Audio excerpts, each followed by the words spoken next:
Hello, everyone, and welcome. I'm Shandell Hoover, Science Programs Officer at the American Psychological Association. Thank you for joining us today. Please let us know where you're from by saying hello in the chat.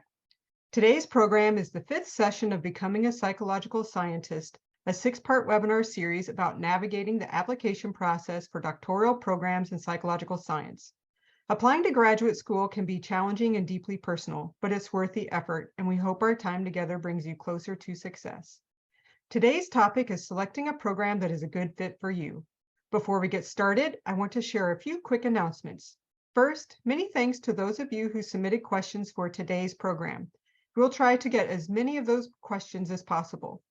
You can also ask questions during the program using the Q&A feature on your dashboard, and we'll add them to our list. Also, this program is being recorded.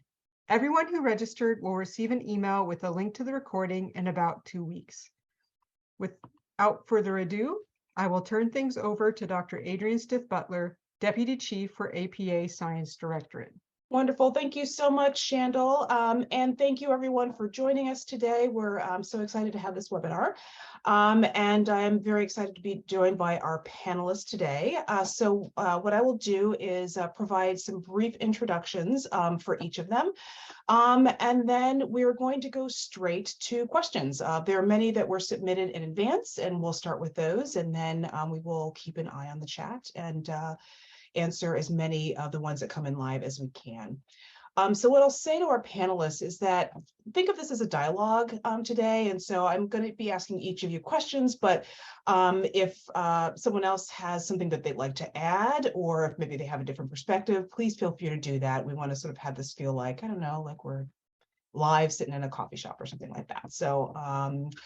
So I will start introductions with Bree Baker. Bree is a third-year doctoral student, and thank you for the wave, in the counseling psychology program at Columbia University. She was an undergraduate at the University of North Carolina at Chapel Hill and graduated with a degree in psychology and African American community health and resilience.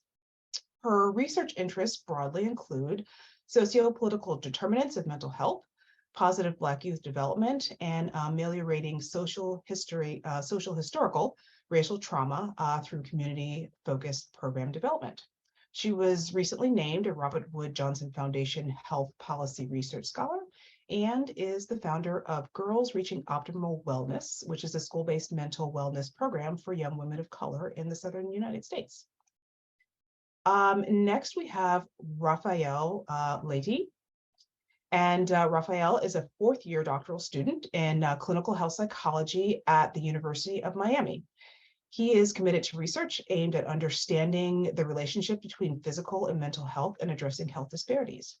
And specifically, his research interests include the prevention of chronic diseases such as obesity, cardiovascular disease, and diabetes, and health promotion among underserved minority populations. And Raphael currently serves on the APA's Science Student Council.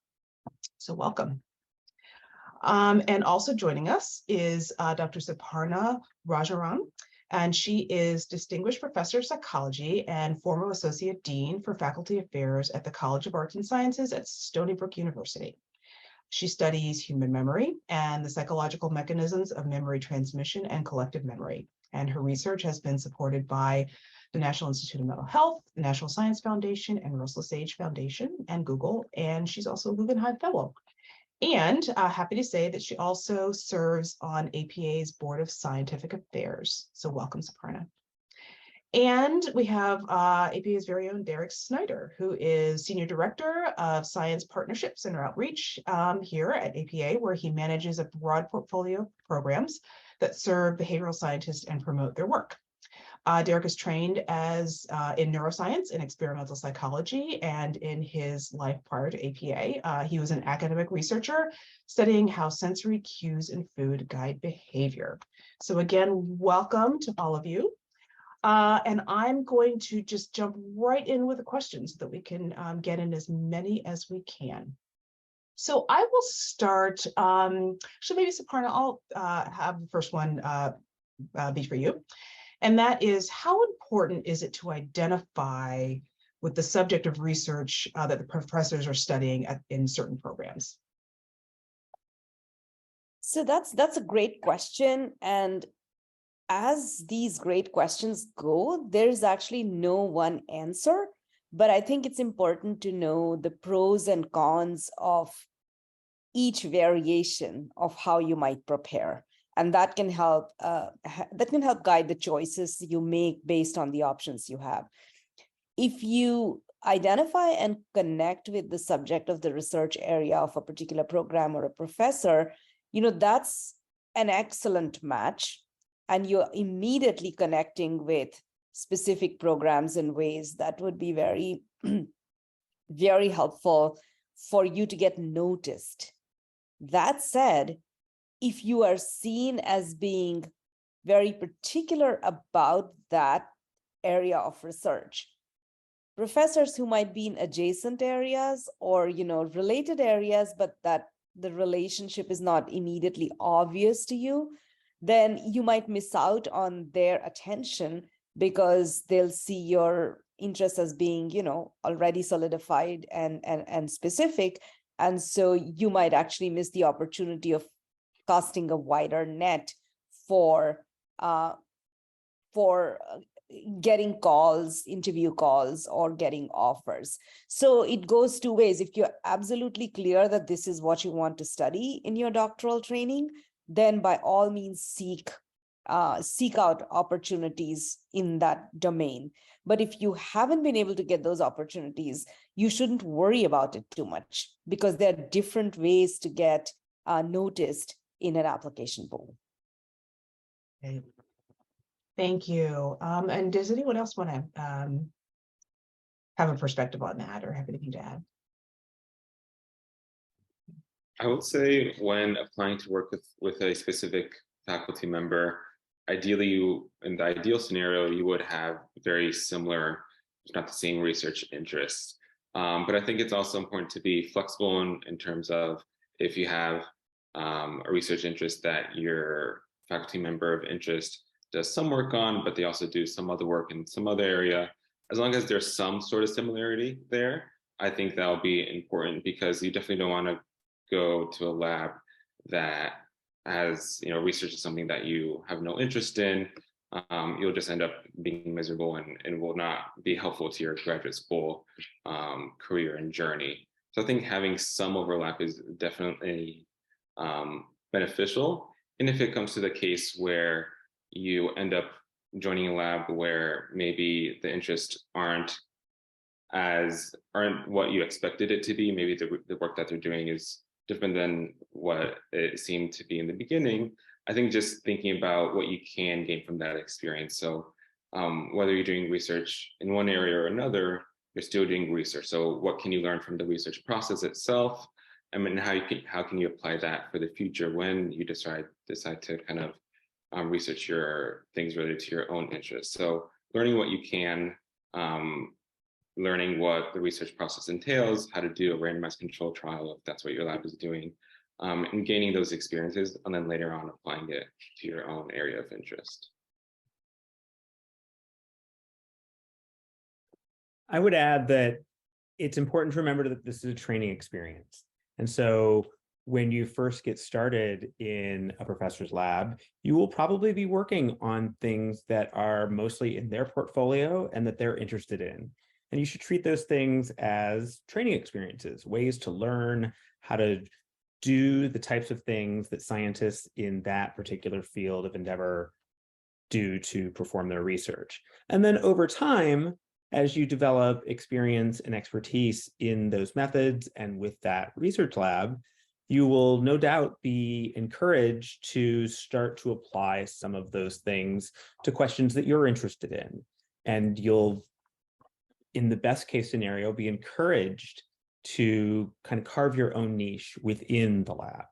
But that takes time. That takes getting to know each other. That takes getting to know the staff of the lab and the personality of the people involved and the style of the professor, and developing trust in both directions.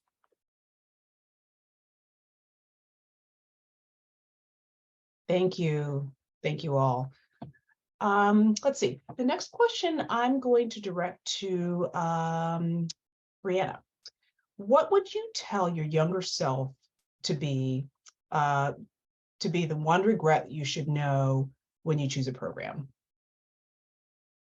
The one regret I should know. Yeah, the I- one regret you should know. Yeah. Well, I think that I wish I could tell my younger self to apply to more places. I Mhm. think like the previous question, when I applied, I was really, really, really stuck on like having to get this identical research fit and some of the other factors of choosing a program, such as like location, such as even just making sure I get along with the research team and with the advisor, making sure the school is a good fit, making sure that the school is engaged with the community, which is something I was big on. Some of those things I didn't really pay as much of attention to as I wish I had, because they ended up being more important than having this really granular fit with a certain professor. So I ended up in a great place, ended up in a place that I really liked, but I wish that I had had the opportunity to interview at other places because I really, really siloed myself thinking that I had to find someone who researched Black women's wellness and that was it. And that's a very small amount of people. Right. So I think that I definitely would have broadened my net. I also wish that I had had a little bit more confidence in my application. So I think Suparna had said, there's other ways to highlight yourself and to stand out as an applicant. And I didn't really know that as an applicant. I thought that I just had to have the most superior GRE scores and research that already been completed, and wasn't sure that there were other things about me that other people would find appealing. And had I known that, I may have been a little bit more confident in applying to different types of programs, to different people who I maybe didn't align with as much. I just would have taken more risk.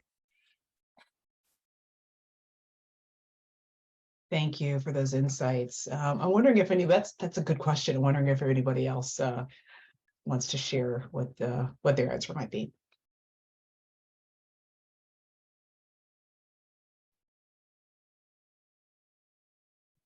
I really liked the point about taking chances.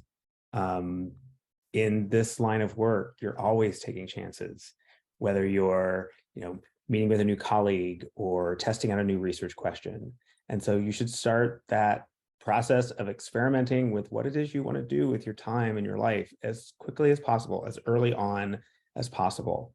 Yes, you will make some zigzags and some potential errors along the way, but none of those errors is irreversible. And that's how you figure out in this line of work what it is that you really want to do with your time and with your resources. So take chances early and often. Thank you, Derek. The next question I'm going to pose to Raphael. What advice would you have for someone taking a year off before applying to graduate school? So I myself took 2 years between undergrad and starting graduate school. I think if someone were to take 1 year off, definitely getting as much research experience as they can. Thinking of timeline, 1 year can be a short amount of time. Let's say if you graduate in May or June and you apply in December, that gives you maybe 6 months or so to get that research experience. So it can be a short amount of time. I think it's doable to add some things to your CV. But I think if someone were to have the time to add an extra year between that gap time, would be even more beneficial because you're able to get involved in more research with the lab that you do join post undergrad, get more opportunities to publish, present. And in terms of seeking out those research opportunities, I think ideally we would like a paid position if possible, but also thinking, if it's something that's in your means, offering to volunteer. So I myself, after undergrad, volunteered in a research lab because they didn't have a paid position, didn't have a full-time position. So I volunteered part-time and worked in a non-psychology related area part-time as well to supplement my income. And that later turned into a full-time paid position later on. And I think I would also add not being afraid to cold email people. Sometimes we look a lot at listings, what research jobs are being offered. And that's something that I definitely did after undergrad when looking for research positions. But the position that I ended up finding was me just looking at a department's page, looking at the faculty members, at their interests, and just cold emailing some faculty members. One ended up working out, and it's how I got that position and gave me so much experience and made me competitive for graduate school. So yeah, not being afraid to cold email people and reach out and just see if they have any opportunities available for you to work with them. Thank you. So there's a related question that came in. There's some overlap, but I'm wondering if I could ask this question next and maybe get this the student and the faculty perspective. So Bree and Suparna, I'll ask for your thoughts. And the question is, what are the pros and cons of taking a gap year before graduate school? Bree, you want to go ahead? Sure, yeah, I can. Just to give the student perspective, so as Raphael mentioned, 1 year is really, really, really short, and that's what I did. So I had actually applied to graduate programs when I was a senior in college, didn't get a single interview, and was like, oh man, what do I do now? I have to find a job. So finding a job was actually probably my plan Z, but it ended up being the best thing that could have happened to me. I took a gap year working in the intersection of psychology and public health. So working at more of a large think tank type of place, doing a lot of different research projects.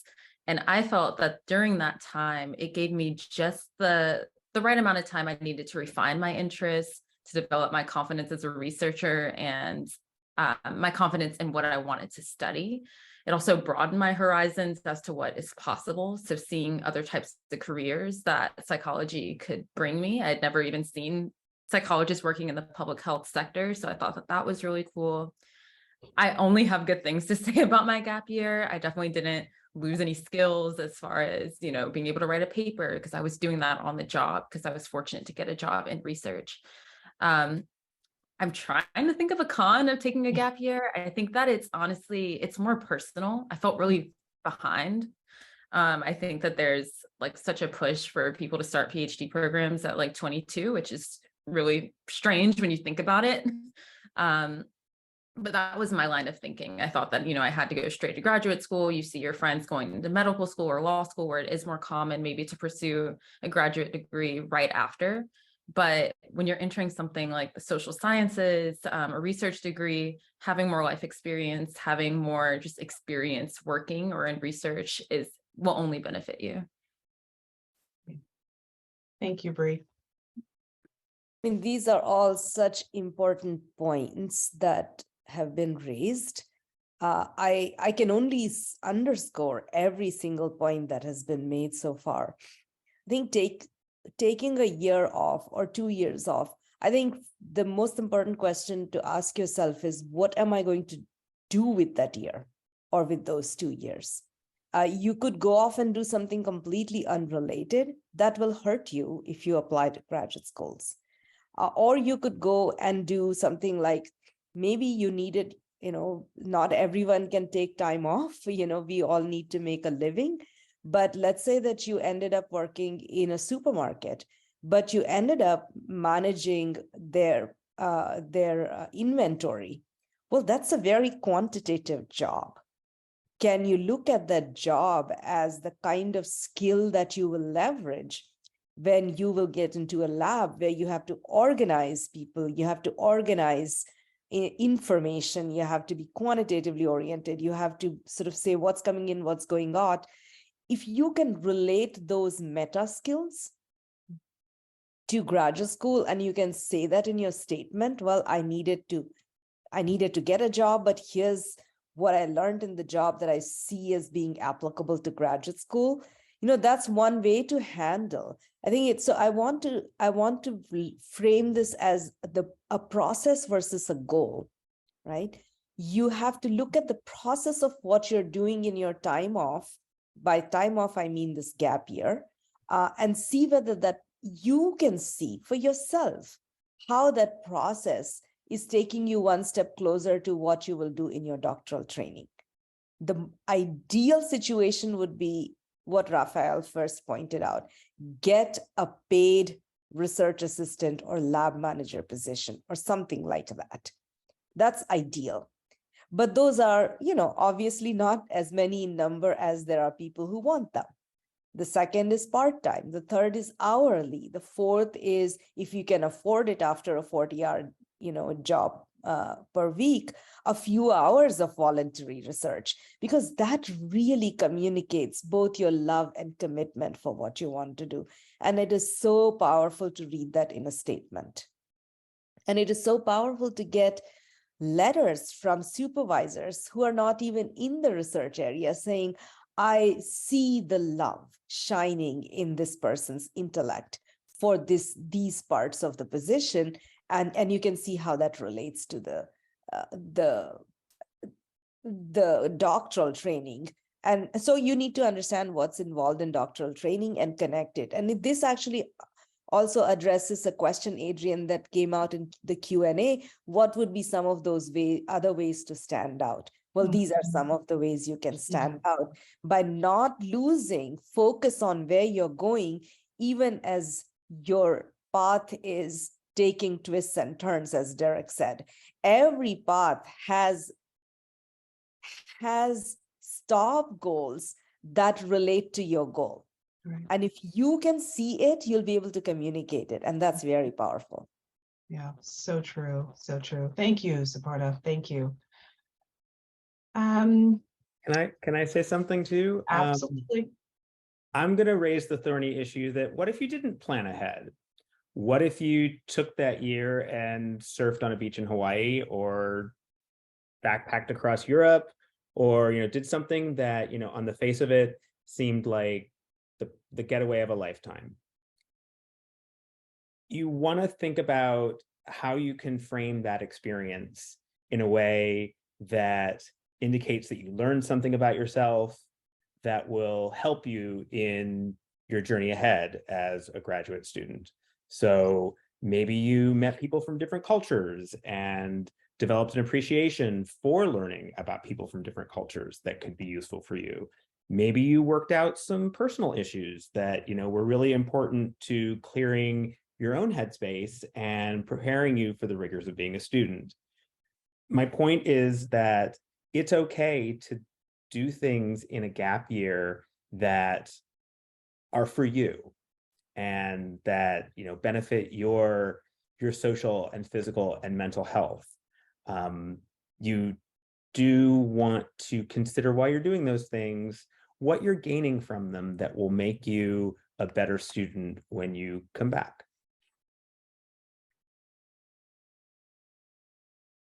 Thank you. So overwhelmingly, I hear there are just pros in terms of taking a gap year. Yeah. Thank you. Derek, I am going to pose the next question to you on a completely different topic. And that question is, how much do rankings or prestige of the school really matter?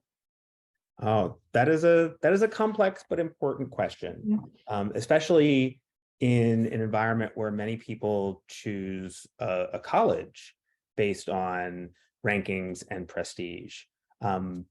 I'm going to go into this by saying that choosing a graduate program is different. It is a more personalized experience, and it is truly an experience that's going to prepare you for your career ahead in a lot of fundamental ways. So, do rankings help? Of course they do, on the face of it. Rankings can always open doors.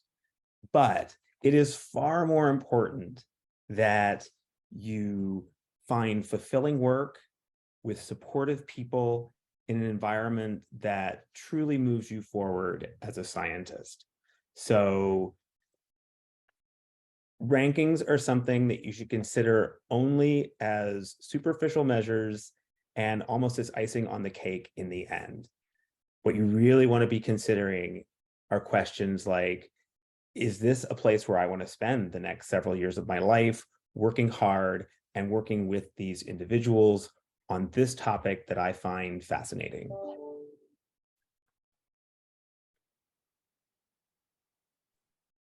Thank you, Derek. May I chime in? Absolutely. Yes, please. Well, I really cannot agree more with everything, Derek, you just pointed out in this on this question. Rankings, Ivy Leagues, names, all of these open doors, they give you a lot of social network, and so the perks are obvious. What's not obvious is whether you'll actually be happy, and whether you'll actually be productive because you're happy, and whether you will feel as if you are growing as an individual, a scientist, and a professional. And if you're in a very aversive environment, which could happen anywhere, it's not tied to rankings, it can happen anywhere. But the point is that if the environment doesn't match the growth prospect for you, then it's not going to yield the results you're looking for, whether you are at a highly ranked in a highly ranked program, the best fit program on paper, or maybe an something that was at the bottom of your list. So really try to not pay so much attention to that. And as Derek said, that's icing on the cake. If it comes with the package, wonderful. But if everything else in the package fits, except that, then it's not anything that's going to hold you back in the long run. Yeah, in the short run, it might matter. But in the long run, this is a marathon. This is a marathon. You're not looking at how you're doing at mile 10. You're looking at whether you're surviving mile 26. So, that's the way to approach it. And that is by being healthy and happy. I love that answer. Thank you. So the next question is sort of on the topic of sort of admissions. And that is, if I'm offered a spot in one program, but waitlisted at my preferred program, how do I navigate that choice? I'm going to ask, maybe actually, Siddharth, I'll ask you to start that question off, and then maybe Raphael, if you could give us perspective as well. Well, first, I would say congratulations. If you have an offer and you're waitlisted, that's the kind of problem you want to face, right? So it's actually not such a complicated situation as it may seem. And it's also a very good diagnostic for the kind of mentoring and supporting environment each program will turn out to be. Because when you have an offer, tell them that you're considering other offers to come through and resolve them. And a good mentor and a good program will say, yes, you should go for what's best for you. We hope that we will be best for you. But obviously you have until April 15th, and you have every right and you have every obligation to yourself to check out what's best for you. And let's keep this conversation completely open. So you keep me informed where you are. No, don't hide things, because if you've decided you're not going to a program, it's best for them to know, because somebody else is waitlisted who might want to come to that program. And that gives a very good measure of who you are. And you are taking a very good measure of who your potential mentor or what the potential program is going to be like. So this is actually a very good testing situation for the match you want to find in a program. So I would say that without leaving all your cards on the table, be as open as you can be as respectful of yourself and of them and of the potential applicants who are waiting in line to see where things shake out. And I think if you approach it that way, you're going to score great points, even if you don't get into a program. People will remember you. And they will say, I want to be in your mentorship circle in the long run, because you clearly know what you're doing, and we want to see you succeed, and we want you to be the future of our discipline. even if we couldn't do this for you today. So I think being open is important. But I would love to hear the perspectives of the students on this panel, because this is my perspective, but it's much more important to see how things look from your end. Yeah, I completely agree with everything that was said. I think it's important to keep in mind that you have until April 15th, and you shouldn't feel pressured to make a decision before if you're not ready, if you're still waiting for that #1 program that you're waitlisted for.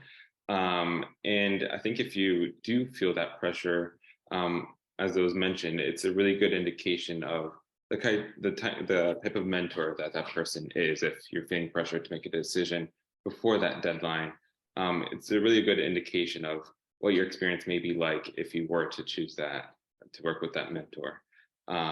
So yeah, I think just keeping, not letting that pressure get to you. And if you are, once you have come to a final decision, thinking of, release that offer as soon as you can, so it can be offered to other people.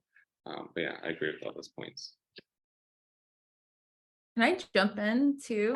Yes, please. I think that, yeah, this situation happens often just because, like the interview dates are different for each program and the timelines for every program are so different. I remember for me, I was so scared to tell someone no, because I felt like I was being like ungrateful or whatever it may be, but it really does all fall into place. Whoever is meant to be there will end up filling that position or being a student in that cohort. But the other thing that's something I didn't really consider is that there's going to be opportunities to work with whoever you want outside of your doctoral program. So just because you enter one program doesn't mean that you can't connect with another researcher down the line or forge a relationship with someone. I'm still in touch with people that I applied to work with, but I wasn't accepted, or people who I had to unfortunately say no to. Psychology is really small, and chances are your niche of psychology is even smaller. So getting to connect with people, even if they aren't your direct advisor, is definitely a possibility. Yeah, I would agree with that as well. I was in that position as a graduate student coming into my first graduate program, and I was fortunate to have really good advisors on both sides of this choice, who were really willing to talk through the issues and help me, develop a better sense of what the communities were like for each program. They connected me with other students who were already in the program so that I could talk to students. And that ended up helping too, because the students then went back to their program and said, hey, we had a really good conversation with this person. And, we hear they're on the wait list and we think they'd be a really good fit for our program. And that actually ended up making the decision a sweeter but more challenging one, because I ended up being accepted by the waitlisted program, and then I had a real choice to make. And but having that conversation with people at both institutions really helped me to develop a better understanding of the two environments that I was choosing between. Thank you all. This is a question related to sort of the environment of grad school. And so I'm going to actually first pose this to our students on the panel. And Bree, I'll start with you.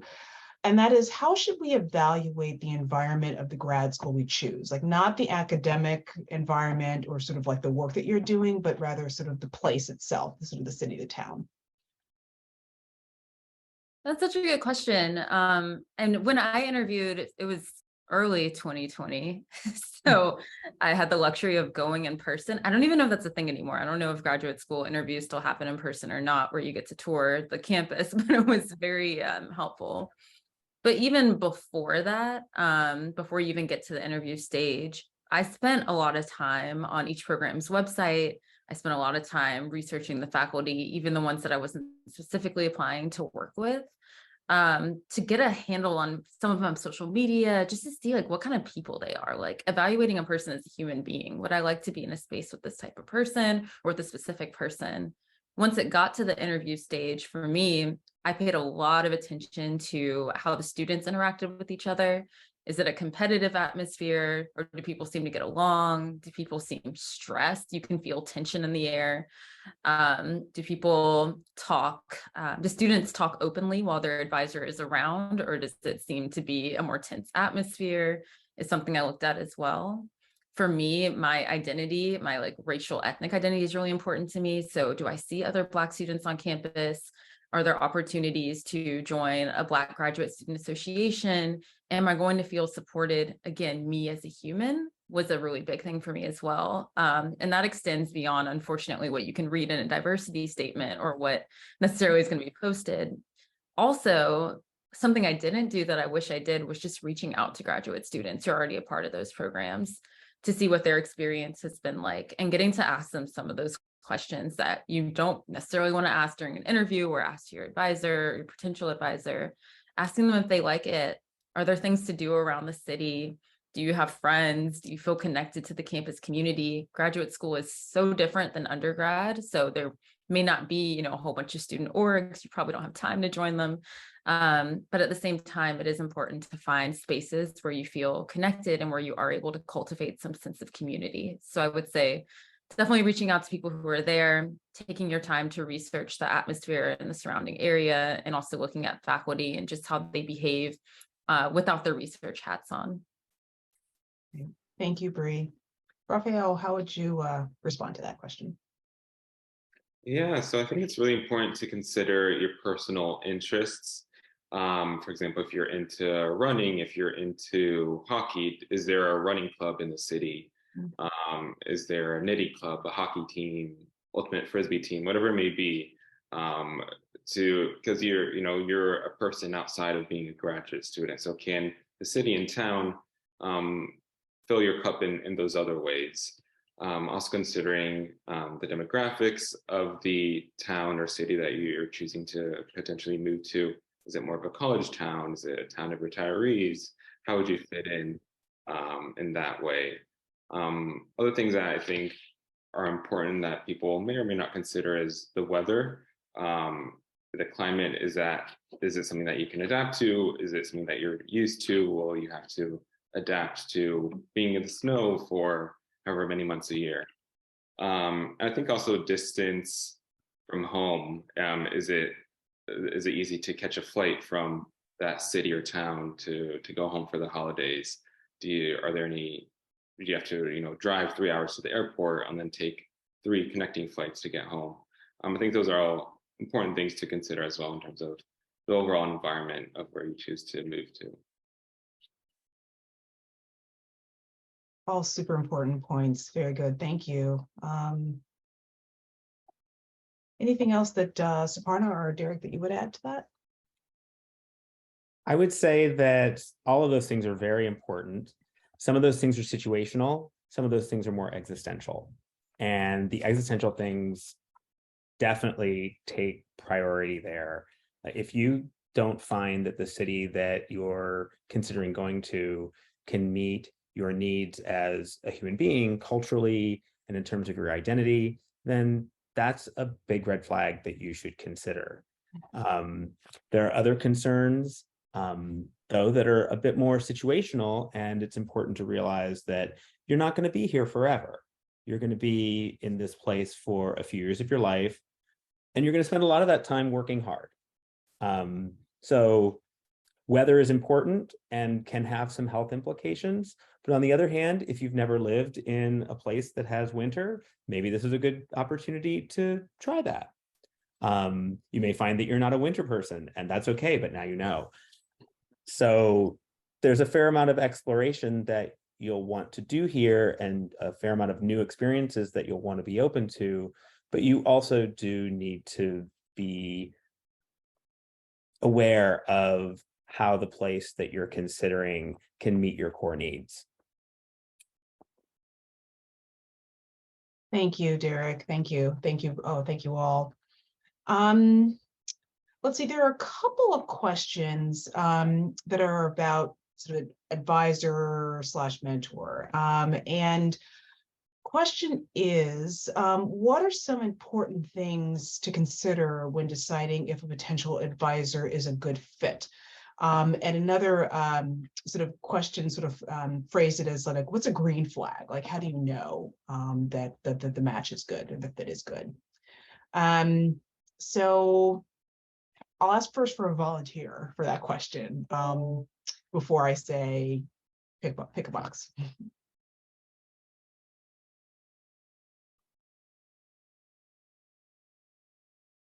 I'd say one thing that comes to mind is whether any kind of activities that the lab does together. For example, if the faculty member does any like lab bonding activities, things outside of research. Do they host holiday parties, whatever it may be? I think I really appreciate that personal side of kind of team bonding and working together. So I think talking to graduate students when I was applying and hearing that there were these events and these initiatives that were put on by the lab really made me feel like it was a secure place where people got along and they wanted to spend time with each other outside of the workspace. I really like that answer, and it speaks to the issue of what kind of culture and community is your potential advisor trying to create. And part of that is, does the lab enjoy spending time together, doing things, potentially outside the lab, but also how is the lab run internally? Like if this is a lab where everybody is in their own silo and nobody ever talks to each other and everyone's hiding their lab notebooks, then that is a potential red flag, because then you're not getting a great sense of community from all of these people around you. You're in fact being encouraged to hide your work and to be very secretive. And I don't think that that's a really healthy way to become a colleague. So you really want to be taking a look at the type of environment that the PI, the advisor that you're considering taking on, is trying to cultivate.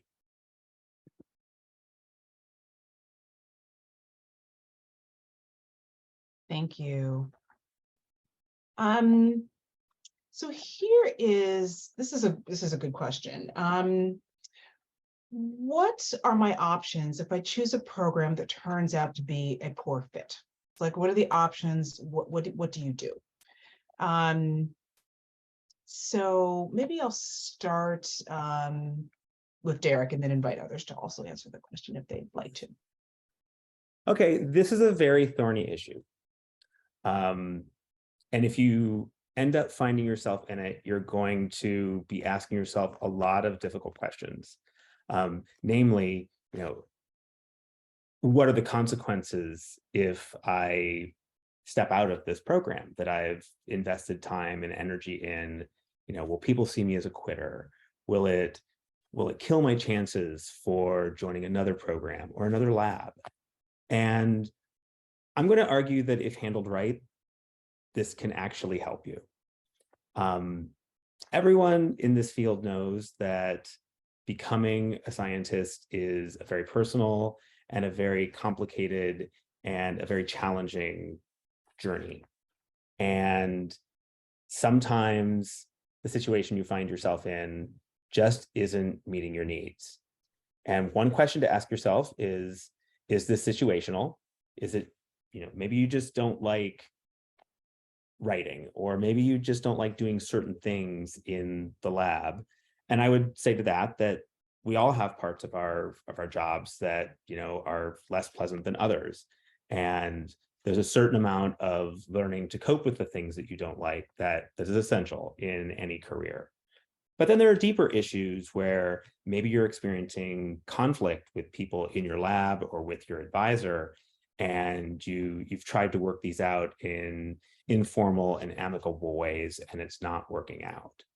And my response to that would be that you have options, and you should seek trusted counsel in terms of other students and other faculty to discuss what those options might be for you. You should consider carefully whether or not changing programs or labs is a good idea. If you're in an abusive situation or one in which you're being made to feel less than, then absolutely. Your first obligation is to yourself, and you should start to develop an exit strategy. That exit strategy should be developed in a diplomatic fashion because you don't want to burn bridges. You want to have a professional and collegial conversation with your current advisor about the possibility that things aren't working out and how would they recommend that you proceed. If you make them part of your exit strategy, chances are they're going to understand that your interests have diverged, and in many cases, they're going to try to help you find a solution that works for everyone. They don't want to develop the reputation that they aren't great people to work with. And they also don't want to force you to stick around if you're miserable, because that also can prove to be detrimental to the overall success of the lab. So to encapsulate all of that, you have options, but treat them as professional issues that need to be handled with care and with diplomacy. Thank you, Derek.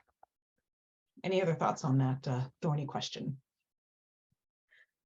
I just want to underscore and retweet everything you just said. I feel very similarly as someone who just switched advisors last month.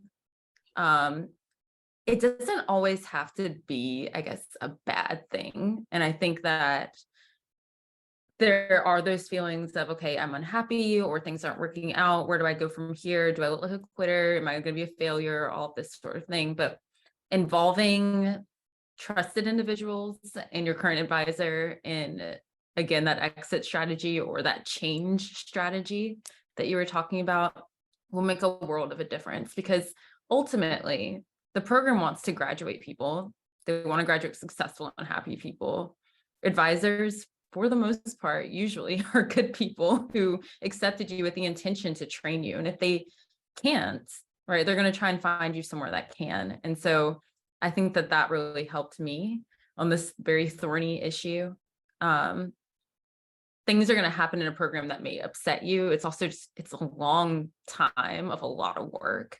And so it's easy to get stressed out. It's easy to have a lot on your plate. And I think differences are going to happen. I think challenges are going to happen. So maybe not jumping to just like leaving the program as like your number one strategy. There are a lot of options out there. If it's, the need to cultivate community, are there people in surrounding areas or other students that you can connect with? If it's a matter of not getting the opportunities clinically or research-wise that you want, again, is there someone else that you can connect with that may be able to supply you with those? If it's fit and location that's bothering you, are there places that you can go where you do feel like you are connected, or where you can pursue interests that have more to do with things that'll make you happy? I think there are a lot of options that are difficult to see when things are so difficult, but they are there.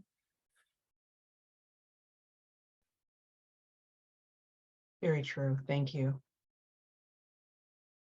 I suppose there's a couple of things I want to say. First of all, every single point that Derek and Bree made just now are so critical and so important in thinking about this situation, because the very first thing you want to do is to not think about it as anyone's failure. I think if you start from that point, that, it's that you've just discovered that there's some mismatch for you.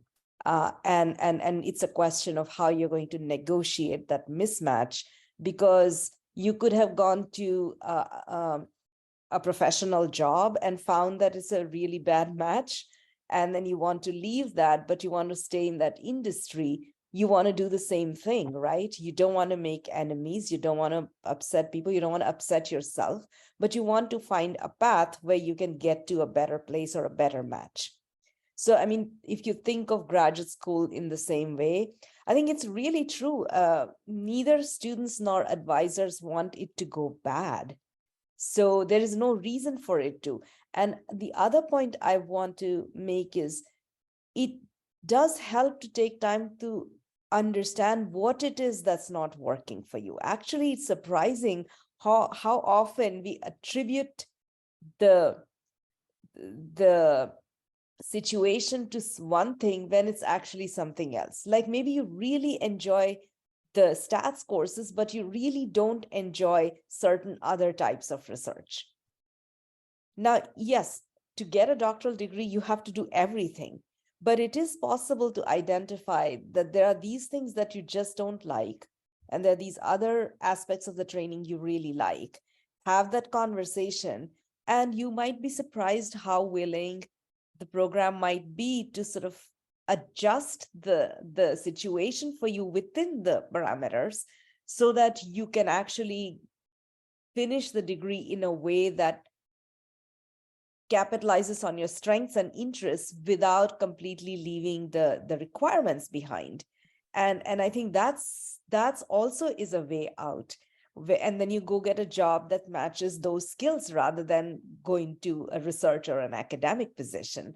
So there are many ways to capitalize on the training without actually reaching the same goal that you started out with on day number one, because as Derek said, this is a process of discovery. And you want to maximize your connections, not see it as, failure or success. Thank you so much. Such good answers to those to that question. Very helpful. Thank you. Let's see. I think that maybe we have time for one more, and I'm going to actually maybe there are two that are related, so I'm going to try to sort of combine these. And these are questions about the nature of the experience or what you need to get into programs, research, sort of job experience, and sort of scores, and sort of how important these things are, and where to put your effort if there's sort of limited effort and time. Sort of what, I don't know if you can say what's more important, but if you could speak to how important is it really to get those best GRE scores or sort of get that direct research experience? Any takers for that? I want to jump in. I think that getting research experience is perhaps the most important variable for doctoral training. I think increasingly, at least that's been my, from where I'm sitting, that's been the most important factor that I see in graduate admissions. And I've been a professor now for 29 years. The GRE scores are, in certain programs, they're important, like in clinical doctoral programs, they're much more important. In other programs, they may or may not be, but it's much more in the context of, does this applicant understand what graduate school is all about? And the most unique training aspect of graduate school is this doctoral level research training. So any experience that one may have picked up ahead of that training prepares the applicant much better to hit the ground running. And a lot of the difficulties in the first year come up because the research environment is so unique and so different that if one has not had any exposure to it, the entire year is just spent sort of trying to absorb that. And that can give a sense of falling behind. It isn't actually, just in case you're in that situation, it's great learning. But I think that I have seen as being very important. So I always emphasize it to my undergraduate students to try and pick up some type of research experience, or take courses where hands-on research is emphasized, something that you can use to signal that you understand what happens in doctoral training and you have a good view of it. Thank you, Suparna.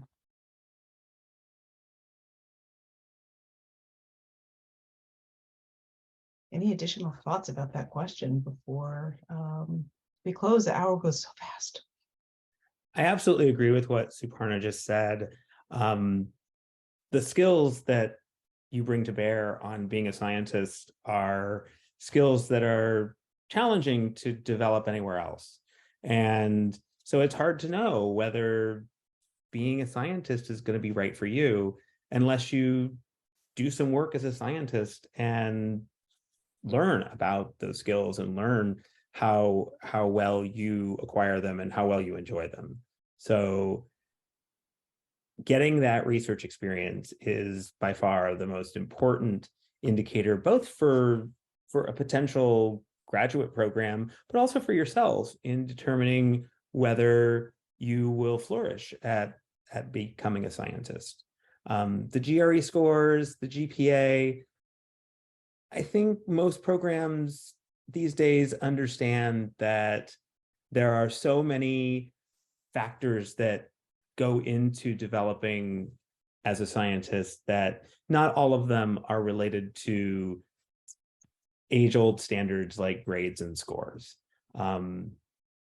So while those things will be taken into consideration, if there are, say, lapses or trouble spots in those numerical indices, you should take the opportunity to explain those and to help the people who are evaluating an application understand some of the challenges in your own life that might have led to those outcomes, but that also might have prepared you in other fundamental ways for the challenges of being a scientist.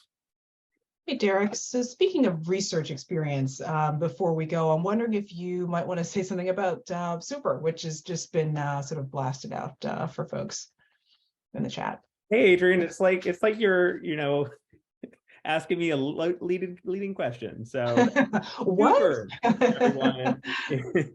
Super, everyone, is our brand new summer undergraduate psychology experience in research. This is a fellowship program that we have launched this year to offer stipends to undergraduate students who have linked up with a faculty mentor.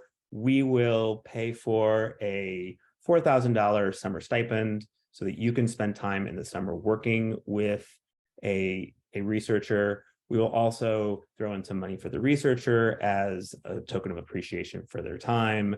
There'll be some career development seminars that we'll be hosting for these fellows. And perhaps best of all, in terms of your trajectory as a scientist, your summer experience will culminate in developing an abstract to be presented at the following year's APA convention.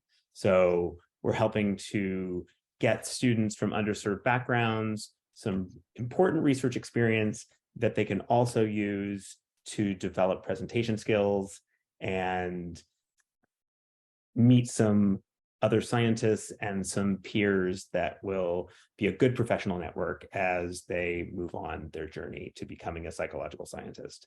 We've put the link in the chat, and we hope to see some applications from all of you. The deadline is February 15th. So if you are interested, please go to the website, check out the application, and feel free to contact us with any questions you may have. Thanks, Adrian. You're welcome. Thank you, Derek. We're just about out of time. And so I want to say huge thank you to Bree and Raphael and Suparna and Derek for your time today and for participating, answering with great answers to some great questions. Thanks to the audience for joining. And I'm going to turn it to Shandell to close us out. Thanks so much for joining us today. Thanks to our panelists. We appreciate everyone's questions and the wonderful discussion. We'll be sending you a 1-minute survey after this broadcast. We value your feedback, so let us know how we're doing. Feel free to share topics you'd like to cover in the future. You can email us at science@apa.org with your recommendations. We also invite you to visit our webpage. I just dropped a link into the chat to access all previous recordings in the series. And we also invite you to follow Science Spotlight our newsletter that has opportunities, events, and funding and research and things going on in the field. So thanks so much, and we wish you all the best. Have a great day. Thank you.